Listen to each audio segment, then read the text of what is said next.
హల్లెలూయా. Good morning. మన ప్రభువైన యేసుక్రీస్తు నామమున మీకు శుభములు తెలియజేయడానికి దేవుని మాటలతో మిమ్మల్ని ఆధ్యాత్మికంగా బలపరచాలని ప్రతిరోజు ప్రభు ఇచ్చిన సందేశాలు మీ దగ్గర తీసుకొస్తున్నారు. రెండో వచ్చిన ప్రార్థన చేసుకొని ఈరోజు దేవుని వాక్యాన్ని ధ్యానిద్దాం.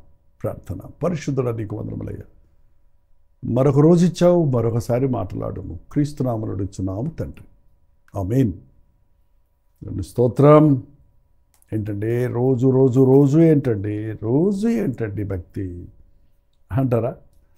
రోజు మన శరీరానికి తిండి కావాలి కదండి, మన హృదయానికి దేవుని ఆత్మ వాక్యం కావాలి కదా. మరి ఎంతమంది ఈ రోజున ఎప్పటికప్పుడు మనం బలం పుంజుకోవాలంటే మనం ఆహారం భుజిస్తున్నాం. మనం ఏ రోజుకు ఆ రోజు మనం జాగ్రత్తగా ఉండాలి. నిన్న యాక్సిడెంట్ అవ్వలేదు కాబట్టి ఇక నాకు ఎప్పుడు అవ్వదు అని చెప్పగలరా? నిన్న బాగుంది కాబట్టి ప్రతిరోజు బాగుంటుంది అని అనుకోగలరా? చూడండి, మన భక్తిని భయముతో వణకుతో రక్షణ కొనసాగించుకోవాలట. క్రైస్తవ జీవితం అనేది తాడు మీద నడవడం లాంటిది. తాడు మీద నడుస్తున్న వాళ్ళని ఎప్పుడన్నా మీరు చూసారా? తాడు మీద ఎట్లా నడుస్తావు? రోడ్డు మీద నడవలేకపోతున్నాం కదా అంటారు. కానీ వాళ్ళు ఎంత చక్కగా బ్యాలెన్స్ చేస్తారో చూడండి. ఆ సన్నటి తాడు మీద వారు నడుస్తున్నప్పుడు చేతిలో ఒక కర్ర ఉంటుంది, వాళ్ళ కన్ను దృష్టి గురి మీద ఉంటుంది. గురి చూసుకుంటూ కర్రతో బ్యాలెన్స్ చేసుకుంటూ ప్రతి అడుగు జాగ్రత్తగా వేస్తాడు. ఒక్క అడుగు జారిందంటే ప్రమాదం. మన భక్తిలో కూడా మన అడుగులు జాగ్రత్తగా ఉండాలి. ప్రభువా, నా అడుగులు స్థిరపరచు అన్నాడు దావీదు. తన అడుగు జారి గోతులో పడ్డాడు, నాశనకరమైన గుంటలో పడ్డాడు. ఒక్కసారే వ్యభిచారానికి చోటిచ్చాడు. నాశనకరమైన గుంటలో నుండి, జగటగల దొంగ ఊబిలో నుండి నేను దేవునికి మొరపెడితే ఆయన నన్ను పైకి లేపి వదిలేశాడు అనలేదండి. బండపై నా పాదములను స్థిరపరిచాడు, నిలిపాడు. చూసారండి, క్రీస్తులో మనం నిలబడాలి. క్రీస్తు యందు మనం బలపడాలి. ఆయన అడుగు జాడల్లో నడవాలి. కాబట్టి భక్తి ఏదో అప్పుడప్పుడు సరిపోద్ది అనుకుంటే చాలదండి. ఏ రోజుకు ఆ రోజు శరీరానికి ఆహారం ఎంత అవసరమో మన ఆధ్యాత్మిక జీవితానికి జీవాహారమైన దేవుని వాక్యం అంతే అవసరం. ఎప్పుడో నువ్వు రక్షించబడ్డావు, ఎప్పుడో నువ్వు మారుమనసు పొందావు, ఎప్పుడో నువ్వు బాప్తిసం పొందేశావు కాబట్టి నాకు గ్యారంటీ పరలోకం అనుకుంటే అది చాలా అజ్ఞానం అండి. అవసరం చూడండి, యెహెజ్కేలు గ్రంథం 18వ అధ్యాయంలో 24వ వచనం చదువుతున్నాను చూడండి. అయితే నీతిపరుడు తన నీతిని విడిచి పాపము చేసి దుష్టులు చేయు క్రియలన్నిటి ప్రకారము జరిగించిన ఎడల అతడు బ్రతుకునా? అతడు చేసిన నీతి కార్యములు ఏ మాత్రము జ్ఞాపకములోనికి రావు.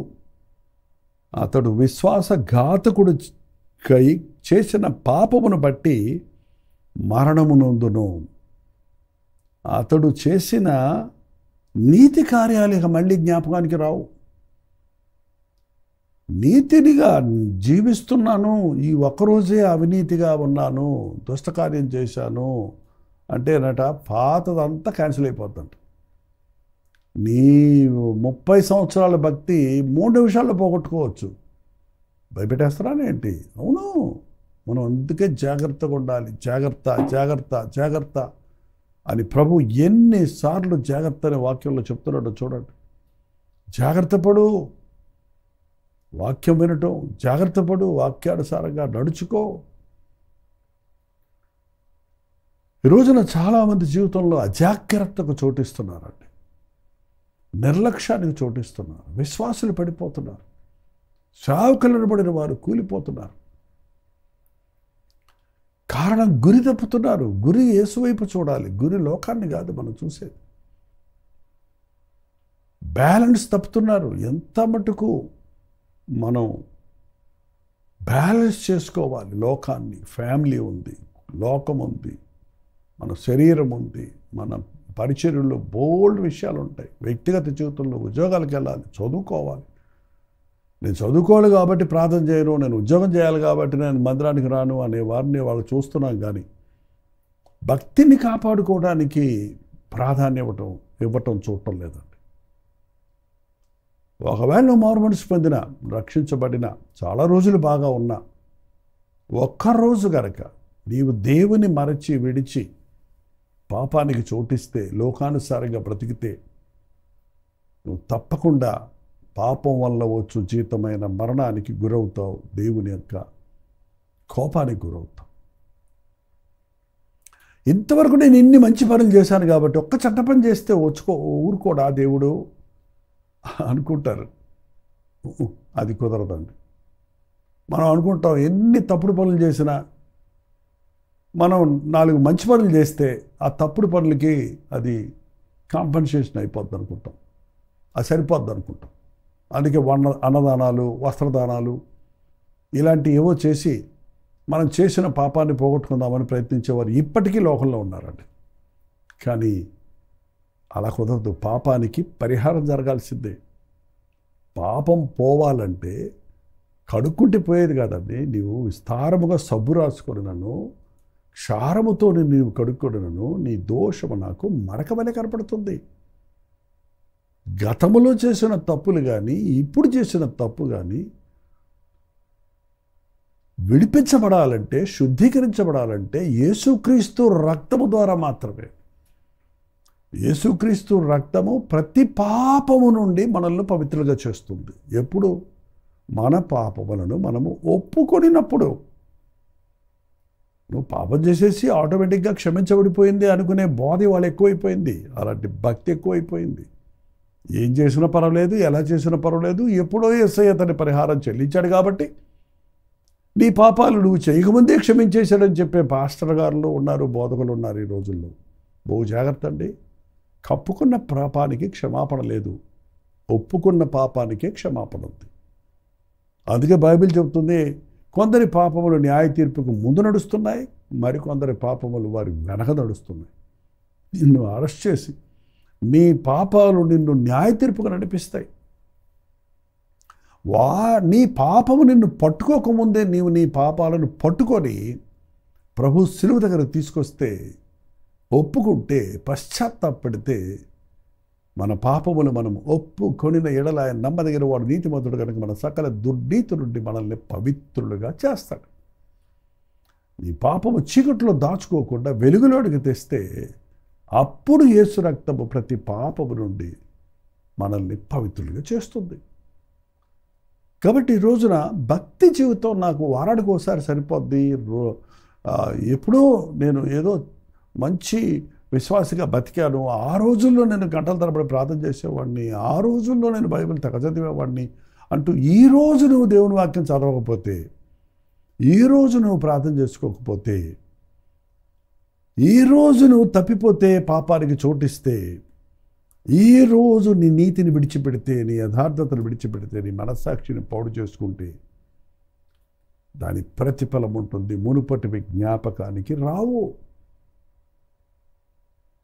అదేవిధంగా ఒకవేళ నీవు ఎన్ని పాపముల్లో ఉన్న వ్యక్తివైనా, ఎంత పాపం చేసిన వ్యక్తివైనా, చూడండి మరి 27వ వచనం, మరియు దుష్టుడు తాను చేయుచు వచ్చిన దుష్టత్వము నుండి మరలి నీతి న్యాయమును అనుసరించి జరిగించిన ఎడల తన ప్రాణమును రక్షించుకొనును. అతడు ఆలోచించుకొని తాను చేయుచు వచ్చిన అతిక్రమ క్రియలన్నిటినీ చేయక మానెను గనక, అదండి, అతడు ఆలోచించుకొని నేను తప్పు చేశాను అని ఆలోచించుకొని తాను చేయదలుచుకున్న పాపమును చేయక మానెను గనుక అతడు మరణము నొందక అవశ్యముగా బ్రతుకును. యేసుప్రభు ఒక ఉపమానం చెప్పాడు.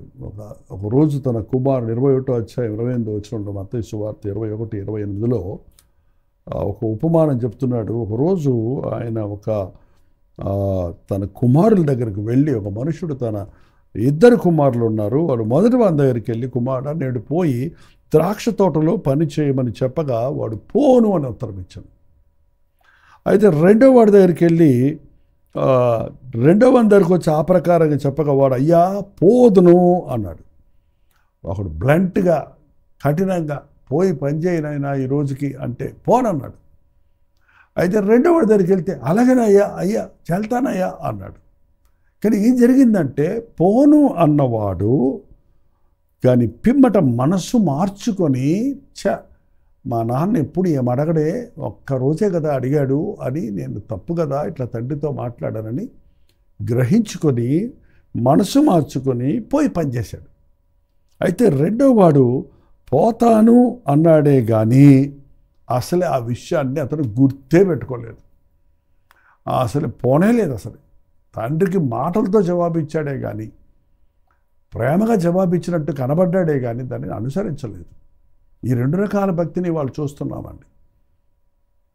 క్రమంగా దేవునికి మందిరానికి వెళ్ళేవాళ్ళు, రోజు వాక్యం వింటున్న వాళ్ళు, మీ మాటలు ఎంత బాగుంటాయో తెలుసండి. అయ్యా దేవుని దయ వల్ల బాగున్నామండి, అయ్యా అయ్యా వందనాలయ్య గారు, పాస్టర్ గారు వందనాలు, దేవాస్తోత్రాలు అన్న భక్తి భావన చూపిస్తామే కానీ ఆ భక్తిని ఆచారంలో పెట్టడం లేదు. ఆ భక్తిని ఆయన చెప్పిన పని చేయాలి కదా. దేవుడు ఏం చెప్పాడు? నా పని చేయమంటున్నాడు, నా మాట వినమంటున్నాడు. ఈరోజున మాటలతోనే నీ భక్తిని సరిపెట్టుకుంటున్నావా, లేక మనస్సు మార్చుకొని నీ తప్పుడు మార్గాలు విడిచిపెట్టి అయ్యో ఇంతకాలం దేవుని మనసును దుఃఖపరిచానే, నేను దేవుని వాక్యాన్ని తృణీకరించానే, నా ఇష్టానుసారంగా బ్రతికానే అని పశ్చాత్తాపడి మనసు మార్చుకుంటే వాడు బ్రతుకుతాడు. ఎందుకంటే దేవుడు మరణం 32వ వచనం అండి, యెహెజ్కేలు గ్రంథం 18:32 కూడా చదువుతున్నాను చూడండి. మరణమునందు వాడు మరణమునందుటేందు నేను ఎంత మాత్రము సంతోషించేవాడని కాను, కావున మీరు మనసు తిప్పుకొనుడి, అప్పుడు మీరు బ్రతుకుదురు, ఇదే వాక్కు. ఏమంటే క్రైస్తవ వాక్య సారం ఏంటంటే నీ తప్పులు ఎత్తి చూపించేది నిన్ను దోషిగా నిరూపించడానికి కాదు, నిన్ను ఎగతాళి చేయడానికి కాదు, నిన్ను కించపరచడానికి కాదు. నీ తప్పు ఎత్తి నీకు తెలియచేయబడినప్పుడు, నీ తప్పును గురించి నిన్ను హెచ్చరించినప్పుడు నువ్వు ఒప్పుకుంటే, పశ్చాత్తాపడితే, గ్రహించుకుంటే, ఆలోచించుకుంటే, మనస్సు మార్చుకుంటే ఎంతటి వ్యక్తినైనా పాపినైనా ప్రభు క్షమిస్తాడు.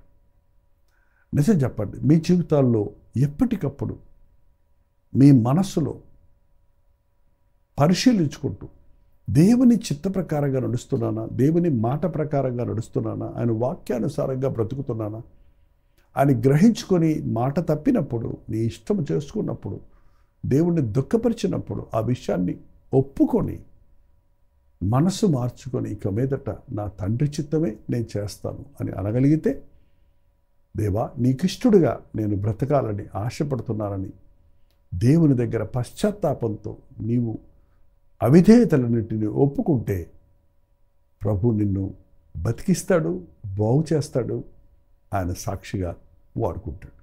ప్రార్థన. పరిశుద్ధుడా, ప్రేమగల తండ్రి, స్వనీతి మీద ఆధారపడక, పాత భక్తి మీద ఆధారపడిపోయిన స్థితిలో ఉండిపోక, ఏనాటికి ఆనాడు నిన్ను వెతుకుటకు, నీ చిత్తం ఎరుగుటకు, నీ వైపు చూస్తూ ప్రతి అడుగు ముందుకు వేయుటకు, కుడి ఎడమలకు తొలగక యేసువైపు చూసొచ్చు ముందున్న పందెములు ఓపికతో పరిగెత్తుటకు అంతం వరకు నమ్మకము ఉండుము, నేను నీకు జీవకిరీటం ఇచ్చారన్న మాట ప్రకారం మా భక్తిని, మా విశ్వాసమును, మా మనస్సాక్షిని కాపాడుకొని నీ రాజ్య వారసులకు వరకు నీ బలిష్టమైన హస్తమ కింద దాగి ఉండుటకు మా ఒక్కొక్కరికి నీ సహాయము చేయమని క్రీస్తు నామములో అడుగుచున్నాము తండ్రి, ఆమేన్.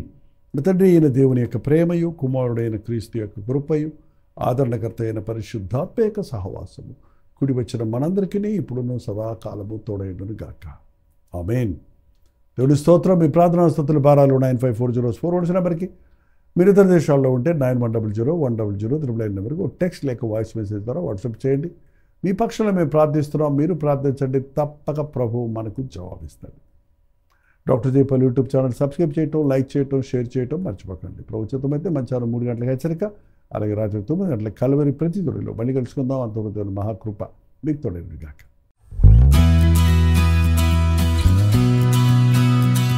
హల్లెలూయా. న్యూఢిల్లీ పరిసర ప్రాంతాల్లో ఉన్న వారికి శుభవార్త. ప్రభుత్వం అయితే ఈ నవంబర్ 12వ తారీఖున YWCA కాన్స్టంటియా హాల్లో 1 డే గెట్ టుగెదర్ను న్యూఢిల్లీలో మీ కొరకు ఏర్పాటు చేస్తున్నాం. మధ్యాహ్నం 2 గంటల నుంచి 6 గంటల వరకు, అలాగే 6 గంటల నుంచి 9 గంటల వరకు జరిగే ఈ 2 సెషన్స్ ఉన్నాయి. తెలుగువారు, హిందీవారు, తమిళ్ వారు మీరు పాల్గొంటారని మనందరం కలిసి దేవుని స్తుతించడానికి, ప్రార్థించుకోవడానికి, ముఖ్యంగా టీవీ ద్వారా, సోషల్ మీడియా ద్వారా వాక్యం వింటున్న మిమ్మల్ని ముఖాముఖిగా చూడాలని, మీకోసం ప్రార్థించాలని, వ్యక్తిగతంగా మీకోసం ప్రార్థించాలని వెళ్ళి వస్తున్నాం. రండి, పాల్గొనండి, దైవాశీస్సులు పొందండి. మరిన్ని వివరాలు కావాల్సిన వారు 8939393939 నెంబర్కి కాల్ చేయండి, లేదా ఈ QR కోడ్ స్కాన్ చేసుకోండి. గుర్తుపెట్టుకోండి, నవంబర్ 12వ తారీఖు న్యూఢిల్లీలో YWCA కాన్స్టంటియా హాల్లో, అశోక్ రోడ్లో ఉన్న హాల్లో 1 డే గెట్ టుగెదర్ జరుగుతుంది. రండి, మీ స్నేహితుల్ని, బంధువుల్ని అందరినీ కూడా ఆహ్వానించండి. తప్పకొస్తారు కదా.